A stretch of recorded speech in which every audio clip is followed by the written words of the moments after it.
E aí, pessoal, tudo bom? Hoje a gente vai estudar constante produto de solubilidade, KPS, tá certo? A gente vai estudar para sal. A gente vai estudar o equilíbrio para os sais. É um equilíbrio heterogêneo. E por que um equilíbrio heterogêneo? Olha bem, pessoal, olha o desenhozinho que começa a nossa aula. A gente vai ter, ao colocar um sal em um recipiente, dois fenômenos. O primeiro, o sal começa a dissolver.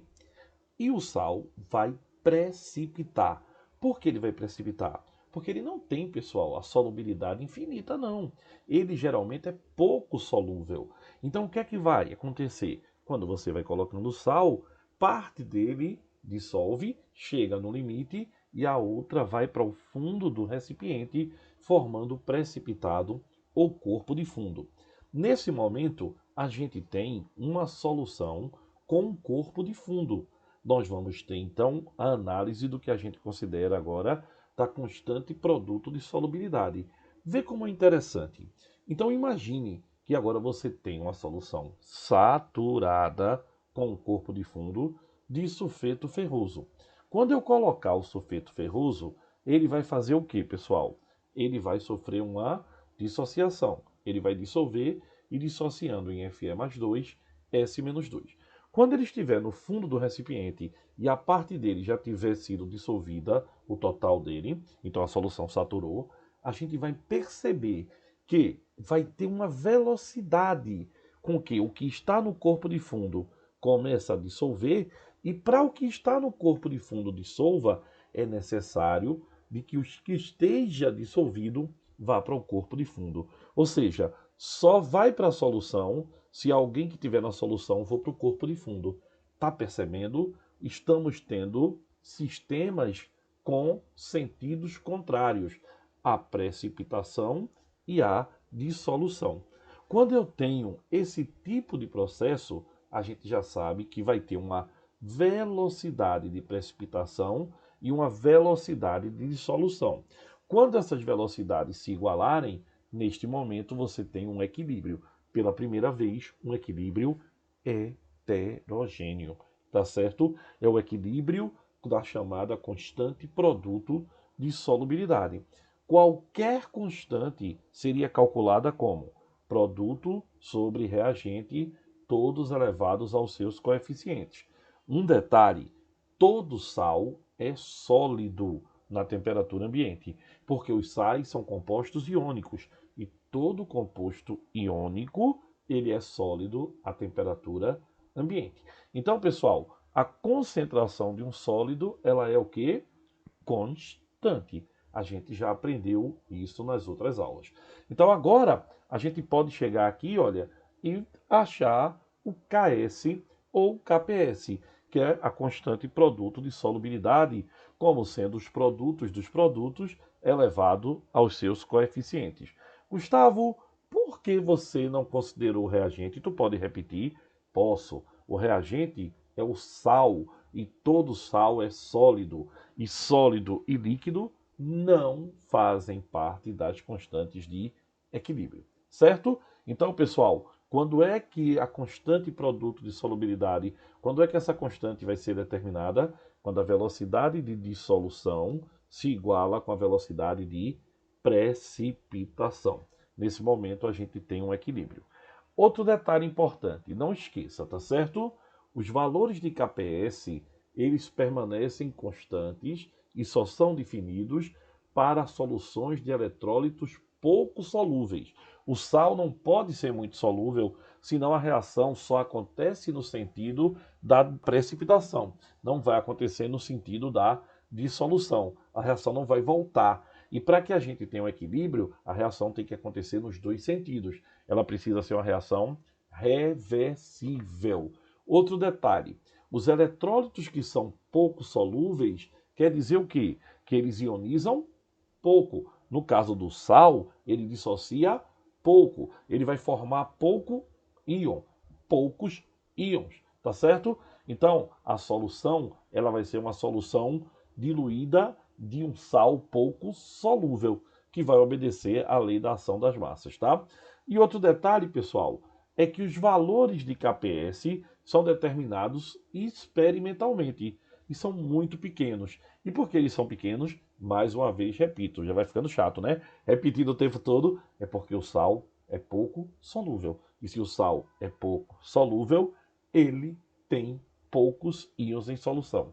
Se o sal é pouco solúvel, ele tem poucos íons em solução. Legal? Então, olha bem, pessoal. A gente agora vai aprender exatamente a calcular o KPS.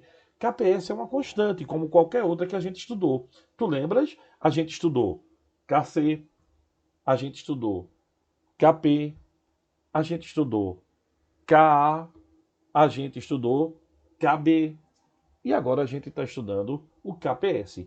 Todas as constantes variam com a temperatura. Toda constante de equilíbrio varia com a temperatura. Vê que legal. Então, pessoal, lembre-se, a dissolução de um sal, ela pode ser endotérmica, a maioria deles, por exemplo, aumenta a solubilidade dele com o aumento da temperatura. Mas também pode ser exotérmica. Não é muito comum, mas pode, né? E o que seria exotérmica? À medida que eu aumentasse a temperatura, a solubilidade dele ia diminuir. Um ponto importante dessa nossa aula de hoje é a previsão da precipitação. Vê como é legal. Imagine que eu tenho um sal Ba se dissociando em B+, A-. O que é que vai acontecer aí, pessoal? Quando o KPS for maior do que o produto dos produtos, das concentrações dos produtos, a minha solução ela não está saturada. Ou seja, o KPS, que é a constante produto de solubilidade, ele é maior do que a concentração molar dos produtos. Então a minha solução ainda não está saturada. Se o KPS for igual, a solução estará saturada. E se o KPS for menor do que o produto das concentrações dos produtos, aí eu tenho uma precipitação, tá certo? Entenda isso. Eu vou dar um exemplo um pouco mais assim, para você tentar entender, tá certo? Vou fugir um pouquinho da norma culta. Imagine que eu digo a você assim: olhe, eu consigo dissolver 10 gramas do sal em 1 litro de água.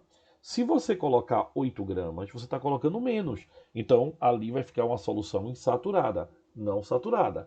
Se eu colocar os 10 que eu estou lhe dizendo, ela vai ficar saturada. Se eu colocar mais que 10, vai formar corpo de fundo. Então, foi isso que eu tentei lhe mostrar com a previsão da precipitação. Tá certo? Outro detalhe importante. Quando a gente pegar uma questão de KPS, ela vem geralmente, pessoal, bem já esmiuçada. Vê como ela é tranquila. Ele diz: em determinada temperatura, a solubilidade do sulfato de prata em água é 2 vezes 10 a menos 2. Qual o valor do KPS nessa temperatura? Logicamente, pessoal, falou de KPS, está falando de constante, depende da temperatura. Então, ó, AgSO4, 2 vezes 10 a menos 2, ele vai se decompor, vai dar 2 mols de Ag+, e 1 mol de sulfato. Então, olha, respeita a proporção. 1 mol está para 2 mols. 2 vezes 10 a menos 2 está para quanto? Está para 4 vezes 10 a menos 2. 1 mol de Ag2SO4 está para 1 mol de SO4. Então, 2 vezes 10 a menos 2 também está para 2 vezes 10 a menos 2. Quem é o KPS? Por favor, produto dos produtos. Mas, Gustavo, por que tu não considerasse o reagente? Vou repetir. O reagente é um sal. Todo sal é sólido e se ele é sólido, a concentração dele é constante, não entra na equação, tá? Então você vai ter aí o KPS, substitui quanto equivale a G? 4 vezes 10 a menos 2 elevado a quadrado, porque é o quadrado, porque é o coeficiente, e 2 vezes 10 a menos 2 elevado à primeira. Fazendo essa continha, você vai ter, chegando ao resultado de 32 vezes 10 a menos 6. A gente tem que deixar dentro da notação científica, na é verdade? Que vai dar quanto? 3,2 vezes 10 a menos 5. Então, pessoal, KPS é a constante produto de solubilidade. Ela corresponde ao produto dos produtos elevado aos coeficientes, sempre para uma substância como um sal ou uma base fraca, por exemplo, dissolvida em água. Por exemplo, a gente pode ter agora uma segunda questãozinha para deixar as coisas bem tranquilas para vocês. Ele diz assim: a determinada temperatura, a solubilidade do composto XY em água é 2 vezes 10 a menos 2 molar. Qual o produto de solubilidade KPS desse sal? X e Y na água vai dar X mais Y menos, não é verdade? Então, olha para mim, pessoal. A proporção é 1 para 1 para 1. 1 para 1 para 1. Então, se eu tenho 2 vezes 10 a menos 2, aqui eu tenho quanto? 2 vezes 10 a menos 2, 2 vezes 10 a menos 2. Então, quanto é meu KPS? X vezes Y. Vamos substituir? Vamos sim. 2 vezes 10 a menos 2, vezes 2 vezes 10 a menos 2. Quem é o nosso KPS? 4 vezes 10 a menos 4. Então, pessoal, o KPS é a constante produto de solubilidade e corresponde ao que? Ao produto dos produtos elevado aos seus coeficientes. O reagente não entra porque ele é sólido e sólido e líquido não entram na constante. Tá certo? Revise, preste bem atenção na questão da precipitação, que a gente acabou de ver aí, a previsão de precipitação. Lembrando que se o KPS for igual ao produto das concentrações dos produtos, a minha solução é saturada. Se o KPS for maior do que o produto das concentrações dos produtos, a solução é insaturada. E se o KPS for menor, a minha solução está com precipitado. Então é o primeiro equilíbrio que a gente estuda com uma solução heterogênea. Tem a solução aquosa e tem o precipitado. Quando é que a gente vai ter então a determinação do KPS? Quando a velocidade com que uma estrutura precipita iguala a velocidade com que a outra entra em solução. É como se eu dissesse a você: está cheia a sala, alguém só pode sentar se alguém levantar. Então, alguém só pode ir para a solução se alguém precipitar. Então, a velocidade de precipitação tem que ser igual à velocidade de dissolução para que se tenha o equilíbrio heterogêneo. Certo, pessoal? Espero que vocês tenham entendido. Beijo e até a próxima. Legal? Tchau, pessoal.